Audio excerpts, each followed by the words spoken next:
تم لازماً پیروی کرو گے ان کے طور طریقوں کی کہ جو تم سے پہلے تھے،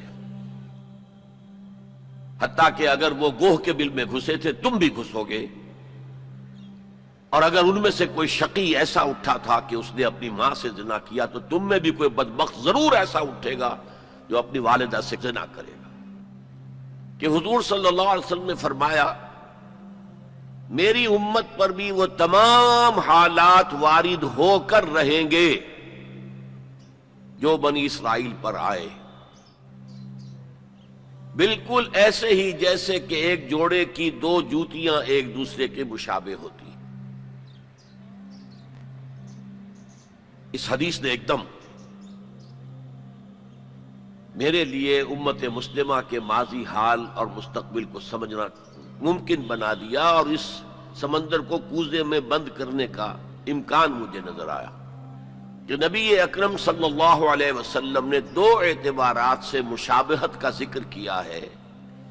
موجودہ امت مسلمہ یعنی ہم امت محمد صلی اللہ علیہ وسلم، اور سابقہ امت مسلمہ یعنی بنی اسرائیل۔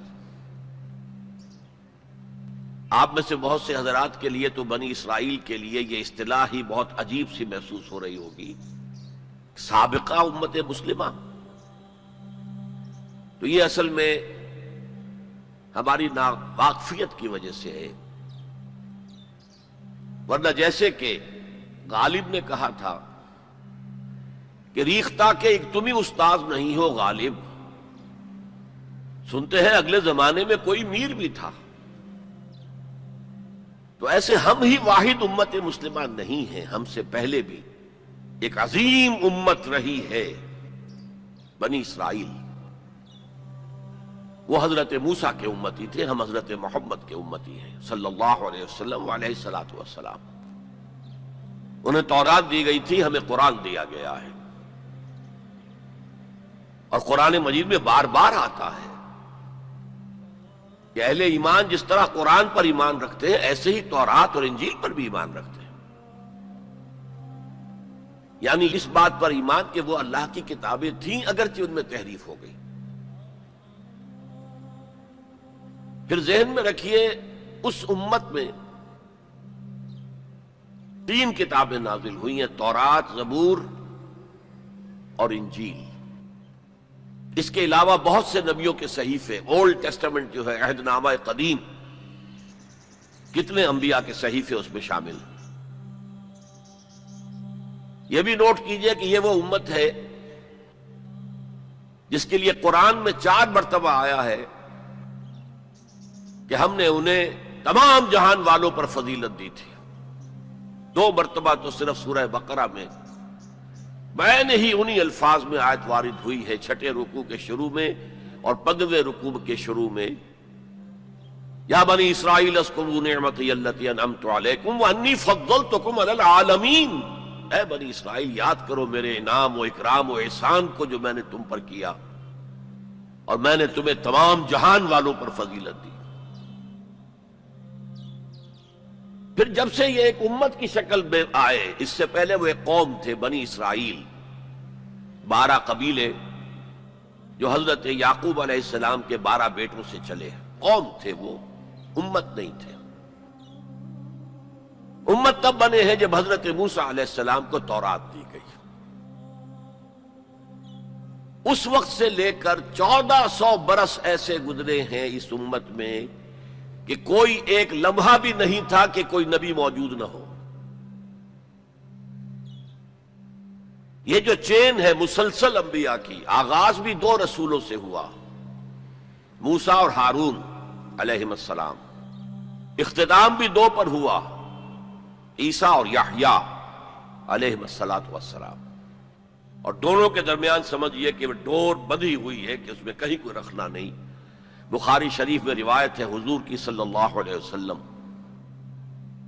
کانت بنو اسرائیل تسوسہم الانبیاء کلما ہلک نبی خلفہ نبی۔ بنی اسرائیل کی سیاست، ان کے انتظامی معاملات انبیاء کے ہاتھ میں ہوتے تھے، جیسے ہی کوئی نبی فوت ہوتا تھا کوئی اور نبی اس کا خلیفہ بن جاتا تھا، جیسے حضرت داؤد، حضرت سلیمان۔ یہ دو مثالیں تو ہر انسان کو معلوم ہیں۔ بہرحال اس امت اور موجودہ امت مسلمہ امت محمد صلی اللہ علیہ وسلم میں مشابہتیں دو اعتبارات سے بیان کی گئی۔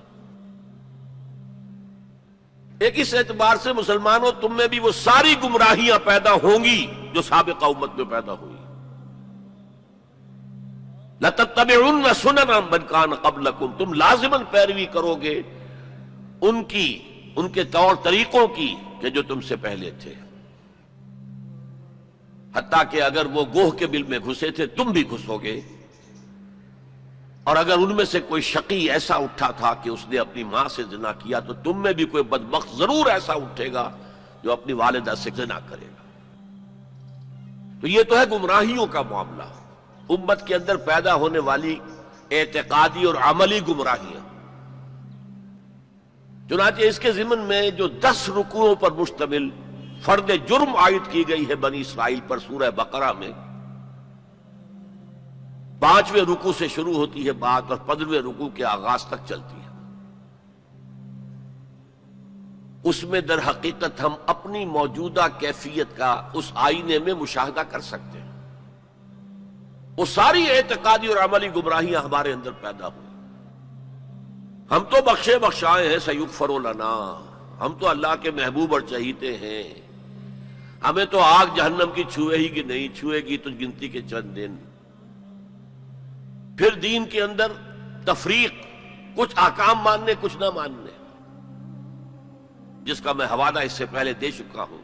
افتؤمنون ببعض الکتاب وتکفرون ببعض۔ پھر یہ کہ دین کے ظاہر کے اوپر ہی اپنی ساری توجہ جو ہے مرکوز کر دینا، باطنی اس کی حقیقت اور باطنی روح سے صرف نظر کر لینا، ظاہری چیزوں میں بال کی کھال اتارنا اور چھوٹی چھوٹی چیزوں پر کفر کے فتوے لگا دینا، جیسے کہ حضرت مسیح نے کہا تھا کہ تم مچھر چھانتے رہ جاتے اور سموچے اونٹ نگل جاتے۔ رفع یدین پر تو ہو رہا ہے من دیگرم تو دیگری، تم اور ہو میں اور ہوں، اور سودی کاروبار میں بھی کر رہا ہوں وہ بھی کر رہا ہے، کوئی پرواہ نہیں۔ تو ایک پہلو تو یہ ہے، اور وہ بھی ہمارے لیے بہت توجہ طلب ہے کہ ان آیات کو پڑھتے ہوئے ہم اپنا جائزہ لیتے رہیں کہ اصل میں ان آیات میں سورہ بقرہ کے 10 رکوعوں میں اللہ تعالیٰ نے پیش کی ایک آئینہ ہمارے سامنے رکھ دیا کہ اس اعتبار سے تمہارے اندر بھی گمراہیاں پیدا ہو کر رہیں گی، تاکہ جن کو بھی اللہ توفیق دے وہ اس آئینے میں اپنی تصویر دیکھ کر اپنی اصلاح کی طرف متوجہ ہو جائیں۔